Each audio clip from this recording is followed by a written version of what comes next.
Una vez yo prediqué en esta iglesia, hace más de un año, yo prediqué en esta iglesia que el Evangelio tiene unas peculiaridades extraordinarias que hacen de los creyentes del Evangelio, los convierte en gente diferente. Miren, no hay religión en el mundo, escuchen, no hay religión en el mundo que tenga el testimonio que tiene el cristianismo desde el punto de vista de la transformación de la personalidad de los que creen.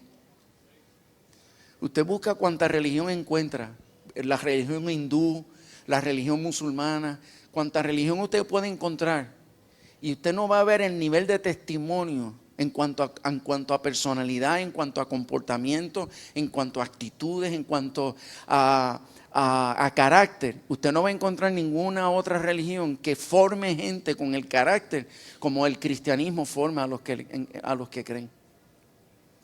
Ahora imagínese cuán importante es que, si eso es así, imagínate cuán importante es que realmente nosotros mostremos nuestra fe, no por medio de proclamaciones rimbombantes, no por medio de nuestras liturgias, ni siquiera nuestra manera de adorar. Lo más que le da gloria a Dios y lo más que impacta a la gente con respecto a nuestra, entre comillas, nuestra religión. Porque nosotros no tenemos religión, lo que tenemos es una relación personal con Cristo. Entonces, pero desde el punto de vista de la gente, lo más que impacta a la gente de nuestra religión es lo que ellos observan en nosotros en cuanto a carácter, en cuanto a comportamiento, en cuanto a actitudes se refiere. Es que yo noto en ti algo diferente.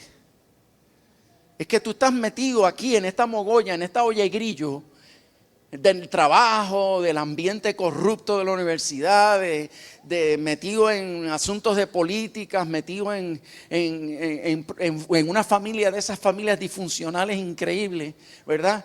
Que todos nosotros, si no venimos de un lado, venimos de otro. El punto es que ellos dicen, wow, tú estás metido en esta olla de grillo, pero nada de lo que pasa alrededor tuyo te afecta. O sea, tú eres diferente, o sea, tú no te dejas influenciar.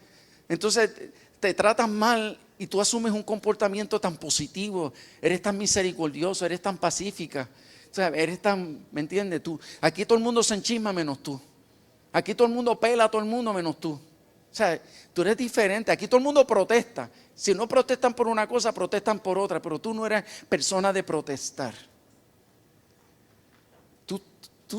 Tú sirves a los demás, inclusive a los que te critican y te señalan, les sirves. Entonces, bien, hermano, esas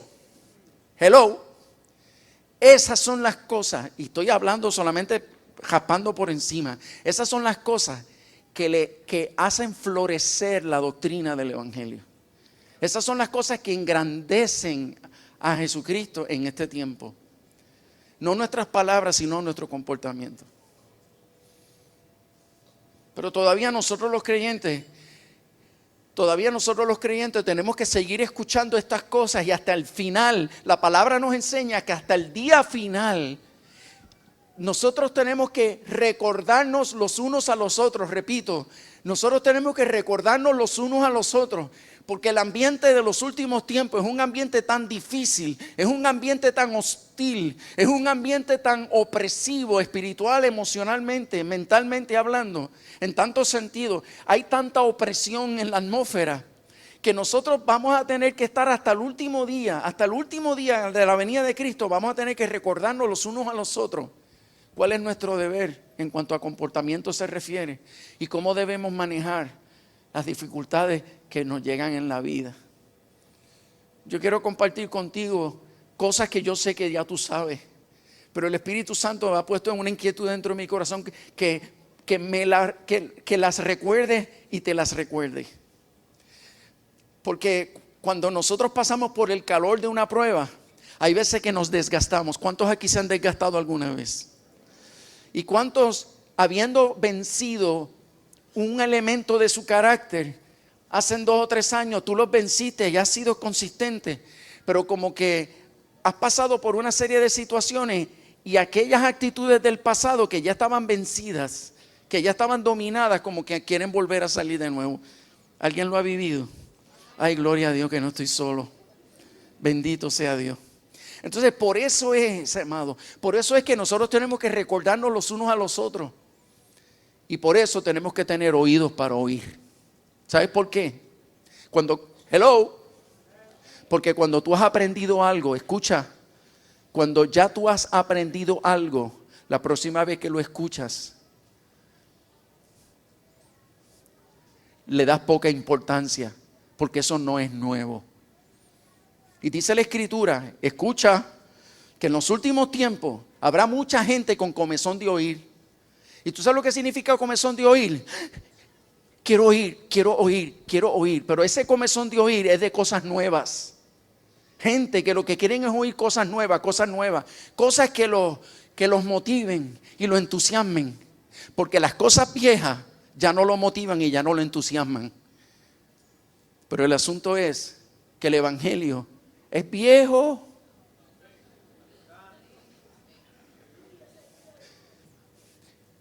Solo que el Espíritu Santo coge de esas cosas viejas, las refresca y nos las trae. Pero si algo, a muchos de nosotros los seres humanos, si algo me suena viejo, no le doy mucha importancia. Y puede ser lo que hoy, al final de los tiempos, me salve. Por lo tanto, el que tenga oídos para oír, oiga. Proverbios capítulo 10 y verso 12 dice así.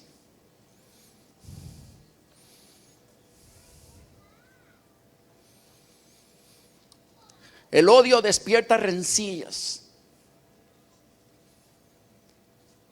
pero el amor cubrirá todas las faltas.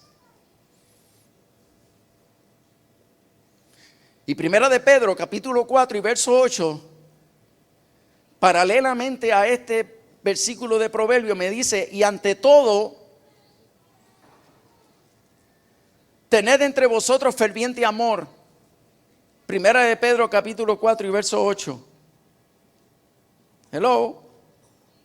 Gracias. Y ante todo, tener entre vosotros ferviente amor. Porque el amor, ¿qué? Cubrirá multitud de pecados. Proverbio lo expresa como que el amor cubrirá multitud de faltas. Y el amor en Pedro cubrirá multitud de pecados. ¿Tú sabes lo que esto significa?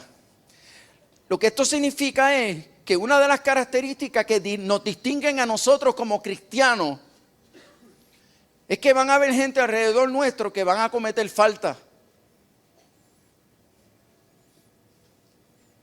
Y cuando la gente alrededor nuestro cometa faltas, nuestro amor será puesto a prueba. Porque nosotros tenemos la opción de fijarnos en la falta, señalar la falta, masacrar al que faltó. O decidir cubrir sus faltas, o decidir cubrir sus errores y cubrir sus pecados. No estoy diciendo encubrir, no estoy diciendo encubrir, porque el que encubre respalda el pecado y lo oculta. Y yo lo que tú hiciste, pues yo te escondo, y no te preocupes, sigue haciendo lo que yo te escondo. Pero el que cubre lo señala, pero lo señala para corregir a la persona. Pero lo cubre del escarnio de los que quieren despedazarlo. ¿Entiende la diferencia? Yo te señalo y yo te disciplino y yo todo lo que tenga que hacer, pero también te levanto, porque aquí la intención no es destruirte por la falta cometida. Aquí la intención es levantarte, la intención es cubrirte para que otros no te masacren, no te hagan daño. Porque nuestro Dios es un Dios de gracia, de misericordia, y Él no vino a condenar sino a salvar el que se ha perdido. Pero nosotros tenemos que hacer lo mismo. Ahora, ¿sabes algo? A nosotros se nos hace más fácil, escucha, a nosotros se nos hace más fácil cubrir las faltas de mi hermano que cubrir las faltas de mis padres. Hello. Se me hace más fácil cubrir las faltas y los pecados de mis amigos que las faltas y pecados que cometen nuestros padres. Porque por alguna razón, dentro del corazón humano, hay una hostilidad contra las figuras de autoridad terrible. Y todo el mundo me puede fallar y yo puedo tener misericordia de todo, pero que me falle una figura de autoridad que lo masacro. Que se lo estoy recordando y se lo estoy señalando. Es como si resistiera la autoridad que ha ejercido sobre mi vida. Y ahora que te vi fallar, ahora que te vi cometer un error, ahora me voy a desquitar por todas las veces que tú me ajustaste. Pero ¿sabes qué? El amor cubrirá multitud de faltas y el amor cubrirá multitud de pecados independientemente de quién lo haya cometido. Y eso es lo que nos distingue a nosotros. Que no destruimos a los que han cometido errores. No los desnudamos en medio del invierno a los que han cometido faltas. Sino que no nos quedamos callados. Porque la sabiduría está en hablar. ¿Sabes por qué? Porque si yo te amo, yo no quiero que tú sigas cometiendo falta. Yo quiero ayudarte a crecer, yo te quiero ayudar a madurar, por lo tanto tengo que hablar. Pero el chismoso no habla, el chismoso monda y pela a espaldas del que cometió la falta. Todo el mundo se entera, menos la persona que cometió la falta. Todo el mundo aprende de la falta, menos el que la está cometiendo. Hello. ¿Y cómo se distingue el cristiano verdadero? El cristiano verdadero se distingue porque no hace leña del árbol caído, sino que trata de levantar al árbol caído, por imposible que parezca.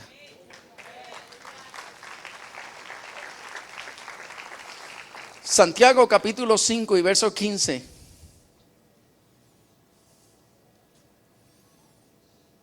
Santiago capítulo 5 y verso 15 dice: y la oración de fe salvará al enfermo, y el Señor lo levantará. ¿Cuántos lo creen? Y si hubiere cometido pecados, ¿qué? Le serán perdonados.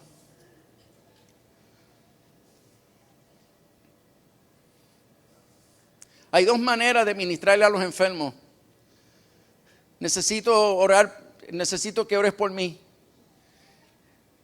¿Por qué? Porque estoy enfermo. ¿Tú has pecado? ¿Tú has pecado porque por alguna razón estás enfermo? Esto puede ser juicio de Dios sobre tu vida. Wow, gracias.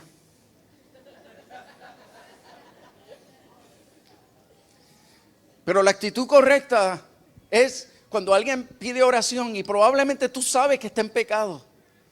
Pero la actitud correcta es decir: mira, vente, yo voy a orar por ti, te voy a cubrir y te doy un consejo. Si hubiese algo oculto en tu corazón que tú sabes que le debes confesar a Dios, mientras yo oro por ti, confiésaselo al Señor, y mientras Dios te sana, también te va a perdonar tus pecados. Wow, qué diferencia. El versículo 16 dice: confesaos vuestras ofensas unos a otros. Confesaos vuestras ofensas unos a otros. Otra vez os digo, confesaos vuestras ofensas unos a otros. Pero ¿quiénes son unos a otros? ¿Quiénes son? El uno al otro está limitado al que ofendió y al ofendido. Más nadie. Pero tú sabes dónde se nota quién es el carnal, quién es el que tiene una doctrina terrenal y diabólica y no la evangélica, la cristiana. El que le confiesa su ofensa a media humanidad menos a la persona que lo ofendió. Confesad vuestras ofensas unos a otros y orad unos por otros. ¿Para qué? Para que seáis sanados. La oración eficaz del justo puede mucho. ¿Tú sabes lo que significa esto? Que cuando nosotros tuvimos un roce y tuvimos la madurez de hablarlo, lo hablamos y nos confesamos nuestra molestia y dijimos: está bien, no hay problema, me perdonas, sí, te perdono, no hay ningún problema, adiós, nos fuimos. Se nos quedó el 50% del proceso sin completar. Porque la Escritura dice que después de confesar y obviamente perdonar, lo que falta es que ahora oremos el uno por el otro. Y después de tú haber sanado una diferencia, un roce, una molestia, lo confesaste y lo arreglaste, no dejes de sellarlo con una oración, porque cuando tú oras el uno por el otro después de una reconciliación, algo pasa, que eso como que perdura, como que se queda ahí mucho más tiempo. Pero cuando no oramos, nos pudimos resolver, pero se quedó algo abierto que Satanás todavía puede meter un dardo en ese lugar. Y cuando a ti te hieren encima de una herida, uy, te pones como guava. El verso 17 dice: Elías era hombre sujeto ¿a qué? A pasiones semejantes a quienes, a las nuestras, y oró fervientemente para que no lloviese, y no llovió sobre la tierra por 3 años y 6 meses. Pero ¿qué es lo que la Escritura me quiere decir con esto? Oye bien, por favor, oye bien, porque tengo poco tiempo para mucho decir. La Escritura está diciendo: Elías el profeta, ese que admiramos porque era un hombre de señales, un hombre de poder, un hombre de autoridad, de prodigios, maravillas. Un hombre que cuando abría su boca, mira, los profetas de Baal temblaban. Pero dice la Escritura que ese hombre era sujeto a las mismas pasiones que nosotros. Tropezaba igual que nosotros, tenía sus dificultades iguales que nosotros, tenía sus rollos emocionales igual que nosotros. Pero ese hombre era un hombre que vivía en una reconciliación constante. Él no era un hombre de conflictos. Era un hombre que vivía en comunión con los demás. ¿Y tú sabes por qué lo digo? Aunque así no lo exprese claramente, porque el contexto de este pasaje está diciendo: confesad vuestras ofensas unos a otros, oren unos por otros, etc. Porque Elías era un hombre sujeto a las mismas dificultades que nosotros tenemos unos con otros, pero él oraba, y cuando él oraba, cosas extraordinarias ocurrían. ¿Y sabes por qué ocurrían? Porque la oración de la gente que guardan comunión los unos con los otros, que cubren las faltas de los demás, que cubren los pecados de los demás, que caminen en paz con los demás, esa gente tiene una autoridad en la atmósfera espiritual mucho mayor que la gente común, y mucho mayor que inclusive el creyente común. ¿Tú quieres ser una persona de autoridad? Tú quieres ser una persona que cuando tú declaras una palabra en oración, algo ocurre en los cielos. Y si tú quieres ver cómo Dios va tras tus oraciones, asegúrate de ser una persona de paz. Y asegúrate de ser una persona de espíritu afable y manso, para tener siempre todas tus relaciones en todos los lugares de tu vida, sobre todo tu matrimonio, luego tus hijos, luego tu familia extendida, luego tus compañeros de trabajo con los que más tiempo pasas, sobre todo tu jefe, y sí, porque es el más difícil de soportar. Y termino con los hermanos en la iglesia. No debo terminar ahí. Estamos en un tiempo muy pertinente para añadir que también tengas paz y tengas un corazón afable y un corazón de bendición con los políticos del tiempo, para no andar maldiciendo al que no te gusta y favoreciendo al que te gusta. Yo creo que tenemos que bendecir al que nos gusta, y al que no nos gusta también lo tenemos que bendecir.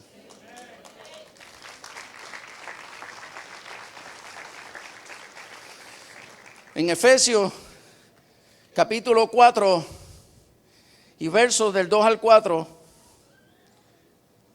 dice la palabra: con toda ¿qué? Humildad. ¿Y qué más? Mansedumbre. Soportaos con paciencia los unos a los otros en amor. A rayo.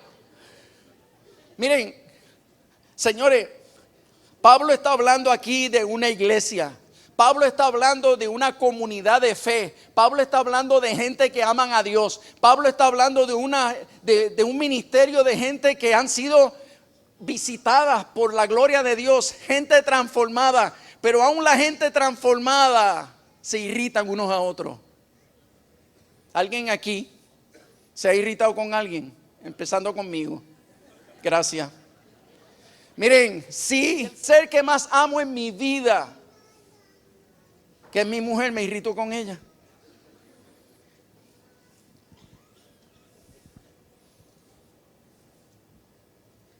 Hay veces que como que me da con irritarme con Dios, pero rápido lo resuelvo porque con Él todo el mundo pierde.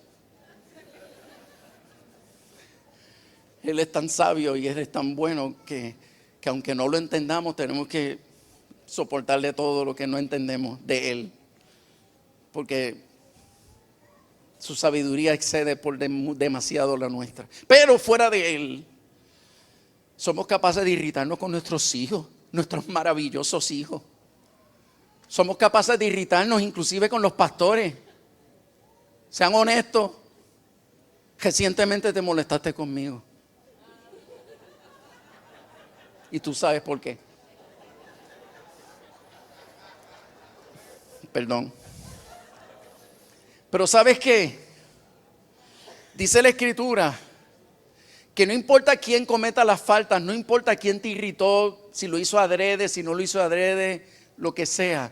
Dice la Escritura que mi deber, mi responsabilidad, si yo soy creyente, lo menos que Dios espera de mí es que yo te soporte.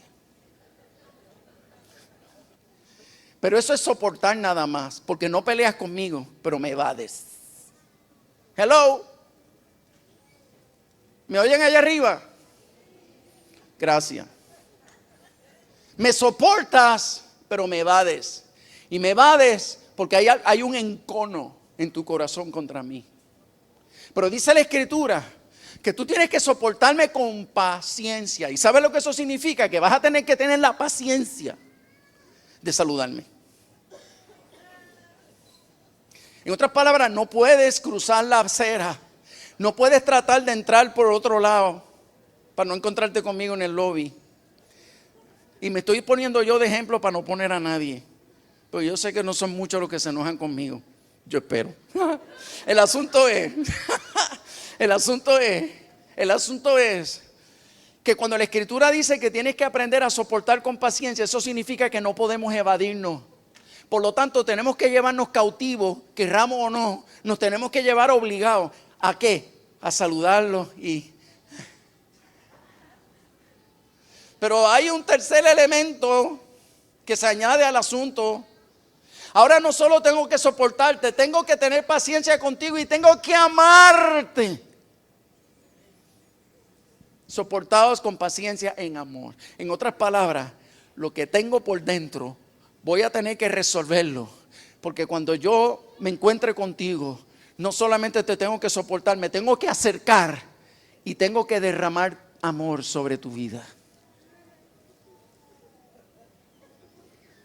Por lo tanto, yo tengo que resolver lo que siente mi corazón. Yo no puedo ir en pos de mi corazón. Mi corazón es engañoso, dice la Escritura. Y cuando digo esto, no luches con lo que estoy diciendo. Porque hay algunos que piensan que mi corazón no me engaña. Porque yo estoy muy claro que yo tengo la razón de por qué estar enojado. Yo tengo la razón de por qué estar molesta o molesto. Pero no se trata de que tengas la razón, porque ya comenzamos esta palabra diciendo que las faltas fueron faltas y los pecados fueron pecados. Pero el que realmente tiene el corazón de Cristo cubre las faltas y cubre el pecado. En otras palabras, que a mí el corazón me engaña cuando me niego, cuando me quiero negar a amar a una persona que me defraudó, que me desilusionó. Estoy desilusionado. ¿Y cuántas veces nos desilusionaremos en la vida? Montones de veces. Con gente que lo merecen y gente que no lo merecen. Pero independientemente de eso, es mi deber como creyente. Es mi deber reflejar el carácter de Jesús. que cuando se encontró con la mujer adúltera, teniendo todo el derecho y la ley lo respaldaba para apedrearla, Jesús la cubrió, no permitió que nadie la apedreara y después le dijo a ella: yo tampoco te voy a condenar, vete y no peques más. Y fue una de las mujeres que se mantuvo más cerca de Jesús, fue la más leal y la más fiel. Una de las mujeres que le sirvió y la que tuvo el gran privilegio de ser la primera en verlo resucitado.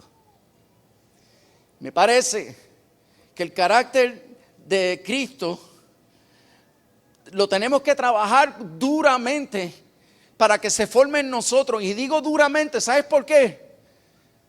Porque tú podrás orar un montón para que Dios transforme tu personalidad y tu carácter, pero no va a ocurrir hasta que empieces a practicar. Y cuando practiques te vas a sentir mal, te vas a sentir como que esto no me fluye, esto no me nace, no puedo ser hipócrita. No llames hipocresía a lo que Dios ha llamado obediencia. Si Dios te ha dicho a ti: ama a ese tan difícil, ama, acércate, abrázale, bendícele. Lo que tengas por dentro que se está resistiendo lo vas a tener que botar a los pies de la cruz. Pero no puedes seguir caminando con el corazón enconado. Porque un corazón enconado, a quien único va a envenenar es al que lo tiene. Al único que le va a hacer daño es al que se da el lujo de caminar con el corazón enconado. Por eso Efesios capítulo 4 y verso 2 al 4 dice: con toda humildad y mansedumbre, soportaos con paciencia los unos a los otros en amor, solícitos en guardar la unidad del Espíritu en el vínculo de la paz. Ahora Gálatas capítulo 6 nos dice así: hermanos, si alguno fuere sorprendido en alguna falta, vosotros que sois ¿qué? Hello. Los que sois ¿qué? ¿Qué debemos hacer? Restaurarle con espíritu de ¿qué? Mansedumbre, considerándote a ti mismo, no seas que tú también seas tentado. En otras palabras, tú sabes lo que el apóstol le está diciendo por boca del Espíritu Santo. Le está diciendo: escucha bien, al que haya sido sorprendido en una falta, quien vino a restaurarle, quien vino a levantarlo, quien vino a ayudarlo, esos son los espirituales. Pero los que se desilusionan y se ponen hostil con la persona que cometió la falta y lo señalan y están 2 semanas pelándolo y criticándolo, esa persona no es espiritual. Ha defraudado la cruz de Cristo. Ha entristecido al Espíritu Santo. Porque esa actitud no se asemeja a la personalidad de Cristo. No se parece a la de Él. Ese tipo de persona no es nacida de Dios. Porque los nacidos de Dios, con mucho respeto, restauran, corrigen, levantan. ¿Sabes por qué? Porque hoy eres tú que cometiste el error, pero posiblemente, Dios me cuide, podría ser yo mañana. Y cuando yo mañana cometa el error, tropiece, yo quisiera que tú me trates con la misma misericordia que yo te traté a ti. Y quisiera que tú me ayudaras a levantarme con la misma fuerza con que yo te ayudé a levantarte a ti. Ese es el verdadero espíritu de Cristo. Y cuando el mundo ve ese tipo de apoyo, ese tipo de respaldo, cuando el mundo ve ese tipo de cobertura los unos a los otros, aún sabiendo ellos que tenemos razones para comernos por los rabos, pero aún teniendo razones para comernos con los rabos, nosotros siempre buscamos lo mejor de cada cual, para ser bendecidos con lo mejor de cada cual, y lo peor de cada cual lo soportamos o lo obviamos o lo que sea, mientras nos ayudamos los unos a los otros a crecer y a madurar. Sobrellevar, verso 2, sobrellevar los unos las cargas de los otros y cumplir así que, ¿qué ley? Quiere decir que la ley de Cristo es la que nos exige que la carga que tú tienes, yo te la ayude a llevar. ¿Tú sabes lo que nosotros hacemos humanamente hablando con las personas que vienen con cargas? Las evadimos. Y nos encanta estar con las personas que son super nice. Pero la Escritura dice que la ley de Cristo es la que nos enseña a sobrellevar las cargas los unos de los otros. Señores, estamos hablando de que la mejor manera de evangelizar y la mejor manera de mostrar la gloria de Dios, la mejor manera de abrirle los ojos a los enemigos de la cruz, es por medio de nuestro comportamiento, porque nuestras palabras pueden ser refutadas, pero nuestro testimonio nadie lo puede refutar.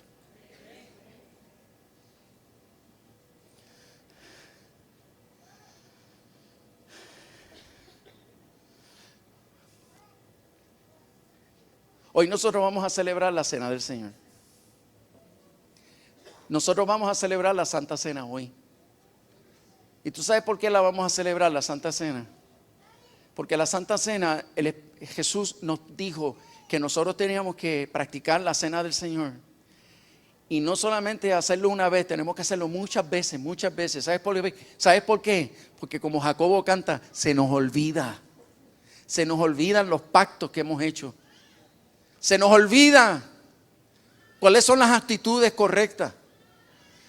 Muchas veces se nos olvida cuál debe ser la personalidad que yo tengo que mantener en mi vida. Cuál es el carácter que yo tengo que proyectar constantemente en mi vida. Y Jesús, cuando nos enseñó a tomar la cena del Señor, nos los enseñó a tomar. Y Él dijo que cada vez que fuésemos a tomar la cena del Señor, nosotros vamos a hacer otro pacto. Nosotros vamos a renovar el pacto. Nosotros vamos a recordar la doctrina de Cristo. Y nosotros vamos a confirmar y a afirmar que seguimos dispuestos a vivir a la altura de la doctrina de Cristo. ¿Cuántos matrimonios han hecho renovación de pacto? Los que no están en necesidad de hacerlo. ¿Y tú sabes por qué los matrimonios necesitan renovar pacto? Los matrimonios necesitan renovar pacto porque de la misma manera se nos olvida a qué nos comprometimos.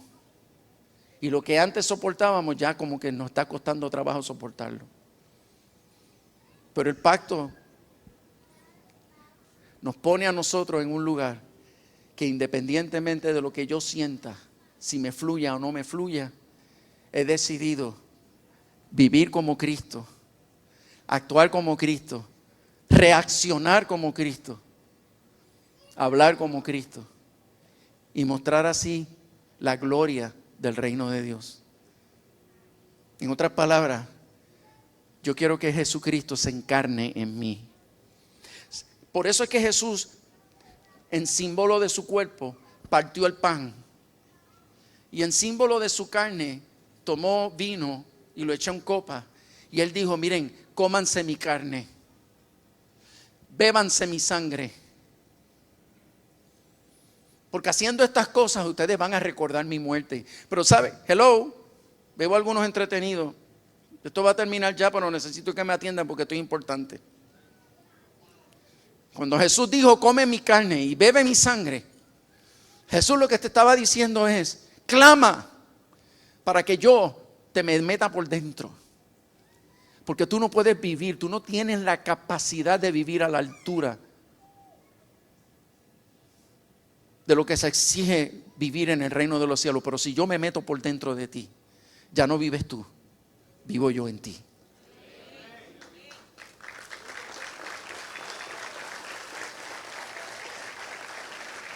Pero de la misma manera, cuando nosotros nos tomamos el cuerpo de Cristo, nos tomamos la carne, nos comemos la carne de Cristo y nos tomamos su sangre,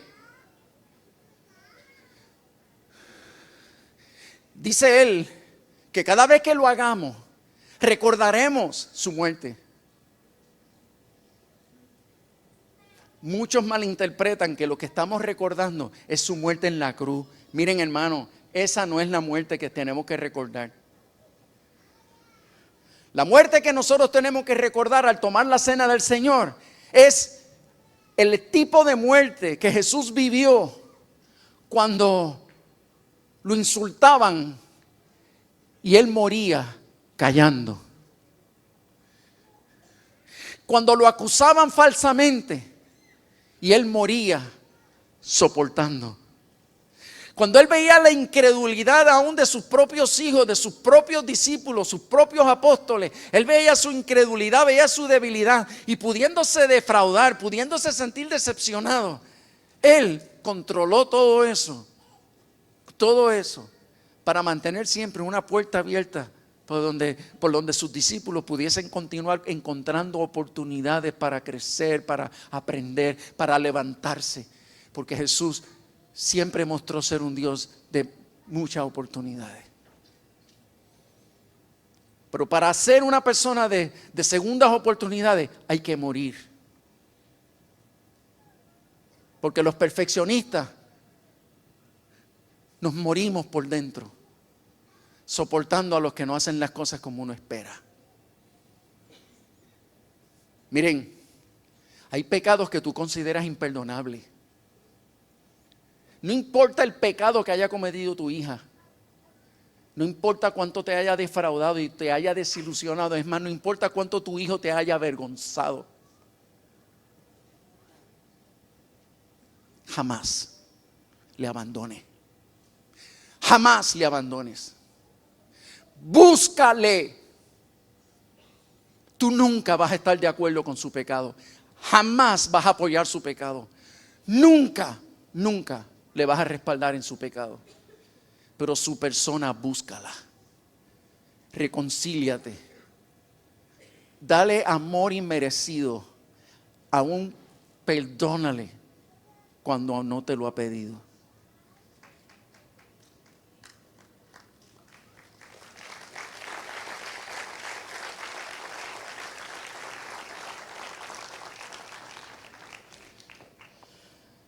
La cena del Señor la vamos a tomar pensando en que si yo tomo la cena del Señor es porque yo confirmo y vuelvo a evaluarme y vuelvo a decidir, sí, yo quiero vivir muriendo a mí para que Cristo crezca dentro de mí. Cristo no va a crecer dentro de nadie que no esté dispuesto a morir. Dios me está pidiendo a mí cosas, que yo deje cosas, yo voy a tener que dejarlas. Quizás para la persona que está al lado tuyo no es pecado eso que Dios me está pidiendo que yo entregue. Para esa persona no es pecado, pero para mí lo es. ¿Por qué? Porque a mí Dios me está pidiendo que deje algo. Y yo me justifico diciendo, los demás lo hacen porque yo no lo puedo hacer. ¿Tú sabes por qué yo no lo puedo hacer? Porque a mí Dios me está pidiendo que lo deje. A mí no me importan los demás. Si los demás lo hacen bien y Dios no los culpa, si los demás pecan y Dios los deja pecar o sencillamente esa es su responsabilidad. Pero lo que a mí Dios me está pidiendo yo se lo tengo que entregar a Dios. Morir asusta. Pero hoy el Señor pone dos caminos delante de ti. Hello. ¿Están aquí? Dios pone hoy dos caminos delante de ti. Y el Señor te dice, escoge pues. ¿Qué camino vas a escoger? ¿El camino de la verdad?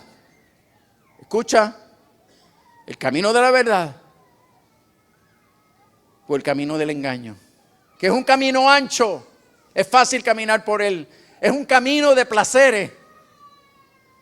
Es un camino donde yo hago mi voluntad y sirvo a Dios a mi manera. Pero el camino de la verdad, hello, el camino de la verdad es un camino estrecho, es una puerta angosta.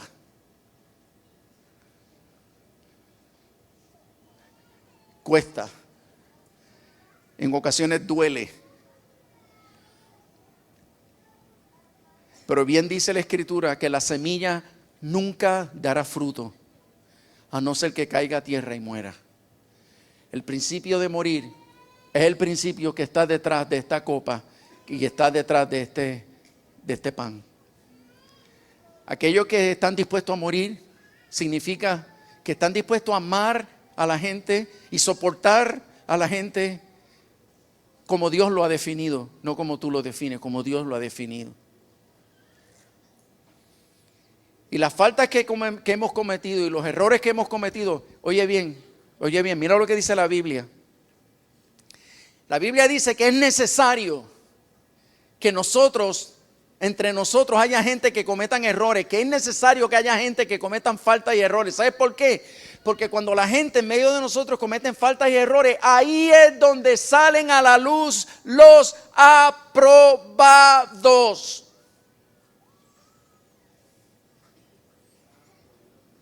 Porque los aprobados no hacen leña del árbol caído. Los aprobados cubren, los aprobados pacientemente levantan, los aprobados educan, los aprobados restauran.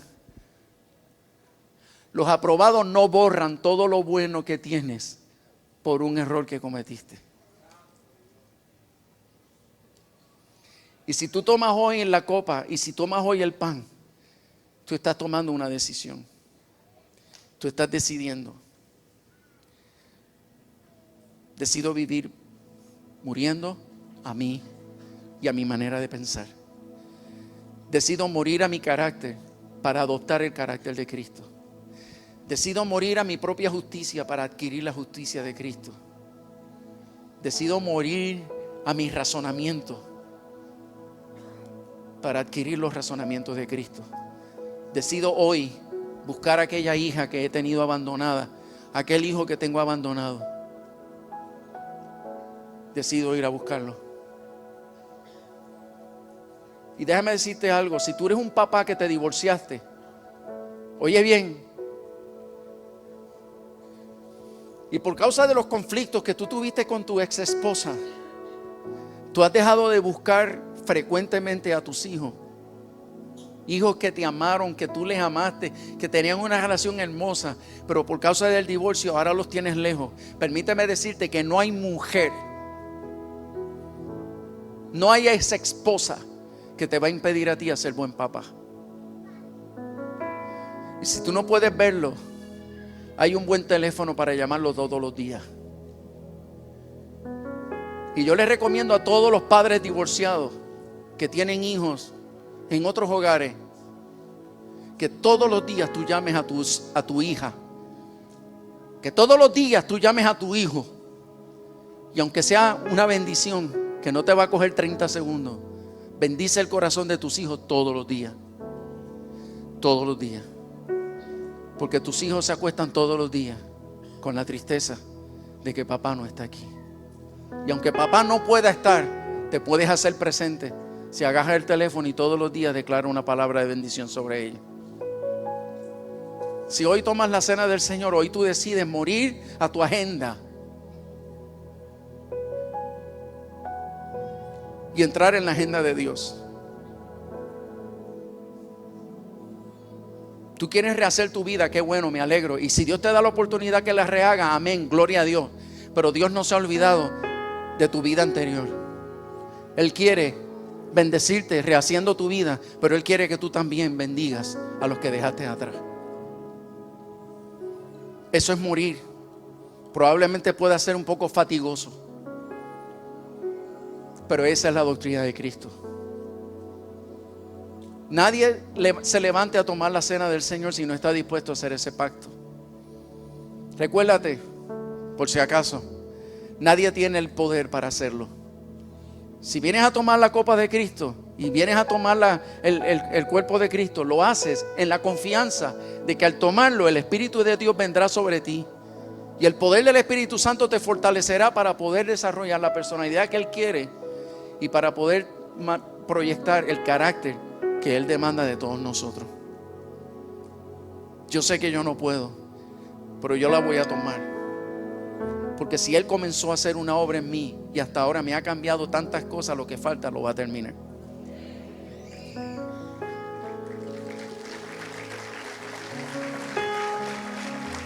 Así es que Si tú estás dispuesto a hacer ese pacto y estás dispuesta a salir de aquí e ir a hacer lo que tienes que hacer, acuérdate que lo más importante no ocurrió aquí. Lo más importante va a ocurrir cuando salgas de aquí. Te amo.